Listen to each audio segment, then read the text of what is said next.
Assalamualaikum warahmatullahi wabarakatuh. Salam dan bahagia.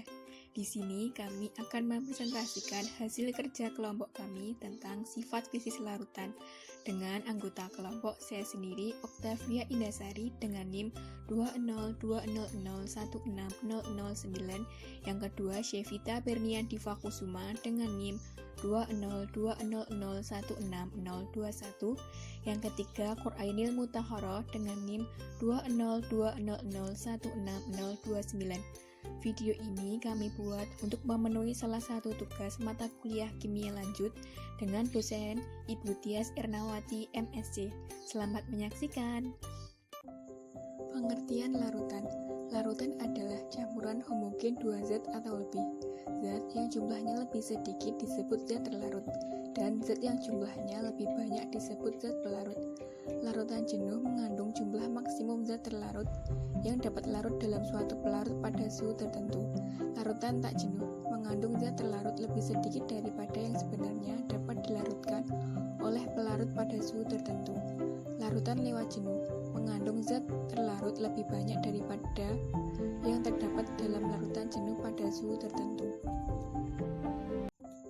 Sejenis melarutkan sejenis. Dua zat dengan gaya-gaya antar molekul yang sama akan cenderung saling melarutkan.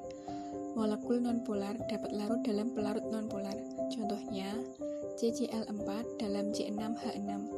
Molekul polar dapat larut dalam pelarut polar. Contohnya, C2H5OH dalam H2O. Senyawa ionik lebih dapat larut dalam pelarut polar. Contohnya, NaCl dalam H2O atau NH3. Ciri-ciri senyawa polar dan nonpolar. Senyawa polar memiliki ciri-ciri diantaranya dapat larut dalam air, memiliki pasangan elektron bebas atau PiB, terdiri dari dua atom tidak sejenis, titik didih relatif tinggi. Senyawa nonpolar memiliki ciri-ciri diantaranya tidak dapat larut dalam air, tidak memiliki pasangan elektron bebas atau PiB, terdiri dari dua atom sejenis, dan titik didih relatif rendah. Sifat koligatif larutan. Sifat koligatif adalah sifat fisik larutan yang hanya bergantung pada konsentrasi partikel zat terlarut, bukan karena jenisnya. Sifat koligatif larutan terdiri dari penurunan tekanan uap, kenaikan titik didih, penurunan titik beku, dan tekanan osmosis. Faktor-faktor yang mempengaruhi kelarutan diantaranya adalah suhu. Suhu pemanasan pelarut dapat mempercepat larutnya zat terlarut. Pelarut dengan suhu yang lebih tinggi akan lebih cepat melarutkan zat terlarut dibandingkan pelarut dengan suhu lebih rendah. Yang kedua, ukuran zat.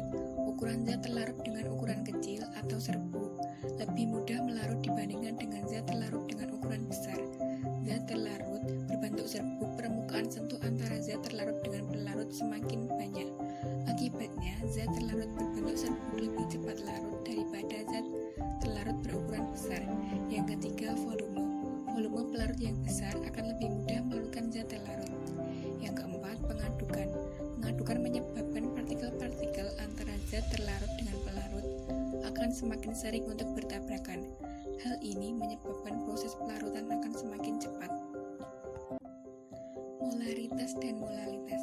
Molaritas menunjukkan berapa banyak mol zat terlarut dalam 1 liter zat pelarut, mol per liter. Pada umumnya, jumlah zat pelarut akan lebih besar dibandingkan jumlah zat terlarut. Contohnya, kita dapat melarutkan 1 sendok gula dalam 1 gelas air, namun tidak bisa melarutkan 1 gelas gula dengan 1 sendok air. Molalitas adalah konsentrasi jumlah zat terlarut dalam satuan berat. Tidak seperti molaritas. Molalitas tidak bergantung pada perubahan suhu. Molalitas dinyatakan dengan jumlah mol zat terlarut dalam 1000 gram zat pelarut. Sekian presentasi dari kelompok kami. Bila ada kurang dan lebihnya mohon maaf. Wassalamualaikum warahmatullahi wabarakatuh. Salam.